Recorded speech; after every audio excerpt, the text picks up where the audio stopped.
कहते हैं भारत के अंदर राम मंदिर का निर्माण बेकार हुआ। इस समाजवादी पार्टी का महासचिव भी यही कहता है, कहता राम मंदिर का निर्माण बेकार हुआ। जब इनकी सरकारें थी तब क्या कहते थे? कोई कहता था परिंदा भी पर नहीं मार सकता, कोई कहते थे राम हुए ही नहीं। बहनों और भाइयों, हिंदू आस्था के साथ खिलवाड़ करना ये कांग्रेस और समाजवादी पार्टी की हमेशा से यही उनके कारनामे रहे हैं। और इसीलिए जो राम भक्तों पर गोली चलाते थे, क्या उनसे आप उम्मीद करते हैं कि राम मंदिर का निर्माण करते हुए? ये तो राम भक्तों पर गोली चलाने वाले लोग हैं। एक और राम भक्तों पर गोली चलाते थे और दूसरी तरफ आतंकवादियों पर दायर मुकदमों को भी वापस लेते थे। और इसलिए बहनों और भाइयों, आज हम सब आपके पास आए।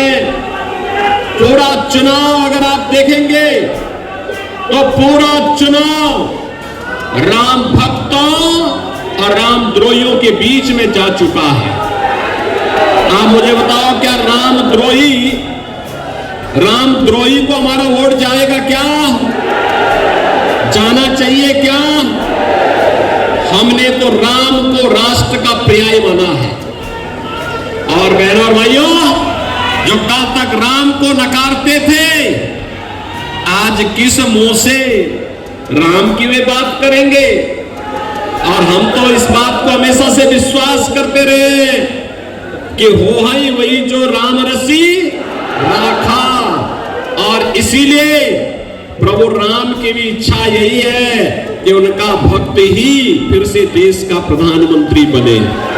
इस सफेद झूठ है, सच्चाई यह है ओबीसी और SC ST के आरक्षण पर सेंध लगाने का काम इन लोगों ने किया था, तो भारतीय जनता पार्टी ने इनको सेंध नहीं लगाने दिया, अन्यथा ये आपका अधिकार मुसलमानों को सौंप देते। ये तो डॉक्टर मनमोहन सिंह जी जब प्रधानमंत्री थे उन्होंने कहा ही था कि देश के संसाधनों पर पहला अधिकार मुसलमानों का है। और आज भी कांग्रेस यही कह रही है, कांग्रेस आज भी कह रही है। यानी श्री राहुल गांधी का बयान आपने पढ़ा होगा, उन्होंने कहा गरीबी एक झटके में हटा देंगे। अरे 65 वर्षों तक देश में शासन किए, तब तो कुछ किए नहीं, और आज एक झटके में कैसे हटा देंगे? एक पत्रकार ने जब उनसे प्रश्न किया तो इन्होंने कहा कि एक झटके में हटा देंगे, कहा इसके लिए क्या करेंगे?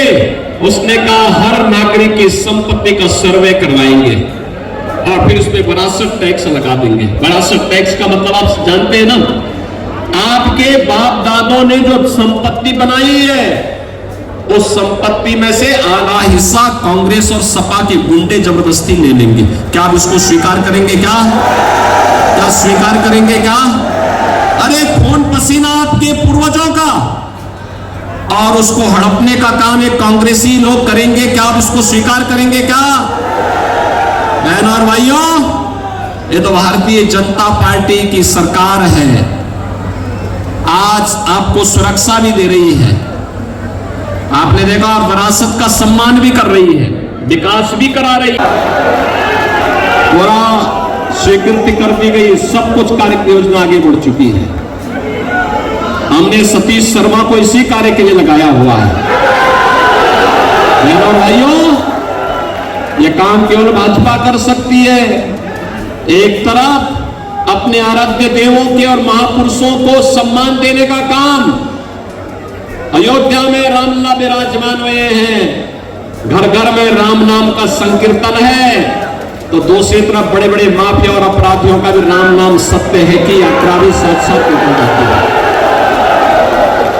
अब आप देखो, एक कांग्रेस और समाजवादी पार्टी के लोगों का सहानुभूति कभी गरीब के साथ नहीं रहा, आपके साथ नहीं रहा। इनकी सहानुभूति तो माफिया के प्रति है, माफिया के प्रति। बहनों और भाइयों, ये वही समाजवादी पार्टी है। पूर्व मुख्यमंत्री कल्याण सिंह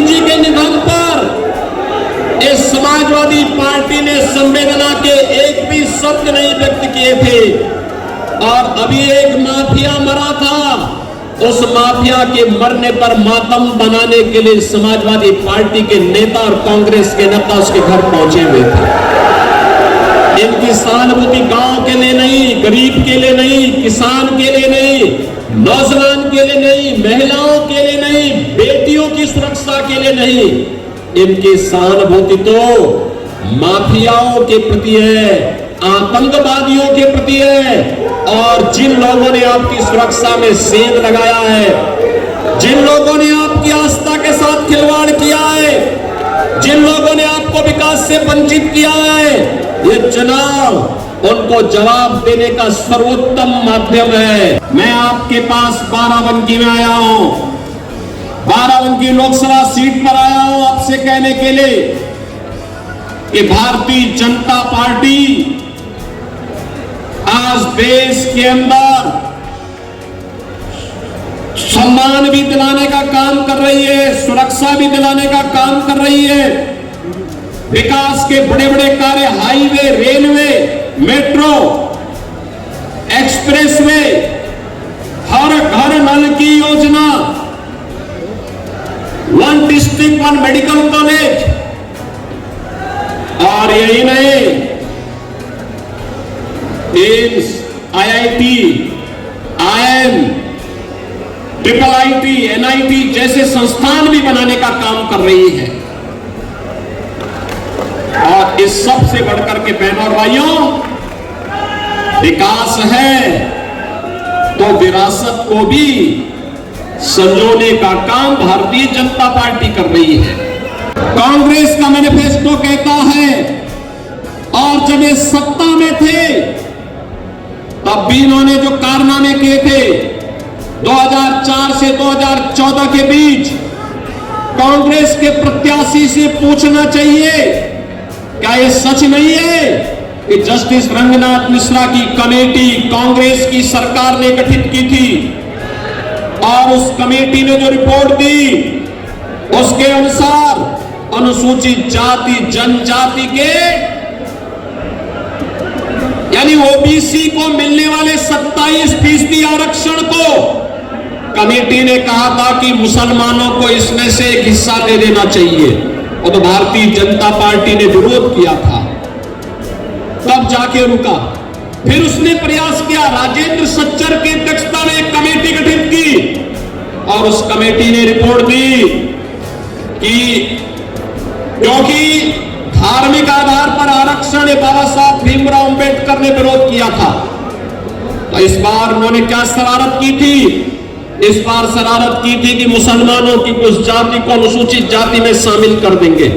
भारतीय जनता पार्टी ने इसका भी विरोध किया, कहा था कि अपने गरीब दलितों का, वंचितों का, पिछड़ी जाति के लोगों के हकों पर डकैती डालने की छूट हम कांग्रेस को नहीं देंगे। हम देख रहे हैं दुनिया के अंदर हमारा सम्मान बढ़ा है, सीमाएं सुरक्षित हुई हैं, विकास के कार्य तीव्र गति से आगे बढ़े हैं, और गरीब कल्याणकारी योजनाओं ने नए रिकॉर्ड बनाए हैं। जो कांग्रेस के लोग, समाजवादी पार्टी के लोग बड़े बड़े दावे कर रहे हैं, इनके समय की सच्चाई यह है कि गरीब भूख से मरता था, किसान आत्महत्या करता था। बहनों और भाइयों, नौजवान प्लान करता था, और विकास के कार्य भ्रष्टाचार की भेंट चढ़ जाते थे। 100 सीटों पर मतदान हुआ है, और आज 96 और सीटों पर मतदान होगा। पूरे देश के अंदर तीसरे चरण तक जो मोदी लहर थी, अब चौथे चरण में वह सुनामी बनने की ओर अग्रसर है। कारण है पूरे देश से एक ही स्वर गूंज रहा है, और वह है कि फिर एक बार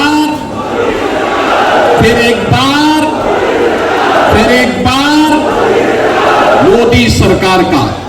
देश के अंदर फ्री में राशन की सुविधा का लाभ प्राप्त कर रहे हैं। पिछले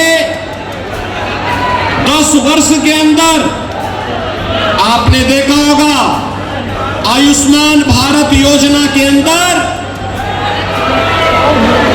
60 करोड़ लोगों को 5 लाख रुपए की स्वास्थ्य बीमा की सुविधा उपलब्ध करवाई गई। मोदी जिंदाबाद।